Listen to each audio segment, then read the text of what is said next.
আসন্ন এশিয়া কাপে বাংলাদেশের কোন ১৫ জন ক্রিকেটার থাকবেন এশিয়া কাপের মেইন একাদশে তা আপনাদেরকে জানিয়ে দিচ্ছি। সম্ভাবনা কার কার থাকার। প্রথমত ওপেনার হিসাবে তানজিদ তামিম থাকবেন, দ্বিতীয় থাকবেন পারভেজ হোসেন ইমন, ৩ নম্বরে থাকবেন তাওহিদ হৃদয়, ৪ নম্বর লিটন কুমার দাস, ৫ নম্বরে জাকির আলী অনিক, ৬ নম্বরে শামী পাটোয়ারি এবং ৭ নম্বরে মুস্তাফিজুর রহমান, ৮ নম্বরে শরীফুল ইসলাম, ৯ নম্বরে তাসকিন আহমেদ, ১০ নম্বর রিশাদ হোসেন,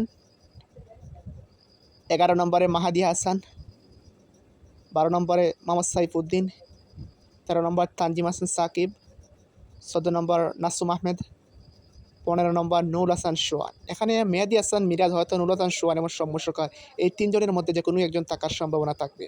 আপনাদের মতামত কমেন্ট বক্সে জানিয়ে দিবেন এই স্কোরটি কেমন ছিল বাংলাদেশের এবং কোন জায়গায় পরিবর্তন হবে তা আপনারা আপনাদের মতামতটি জানিয়ে দিবেন কমেন্ট বক্সে। ধন্যবাদ সবাইকে সম্পূর্ণ ভিডিওটি দেখার জন্য।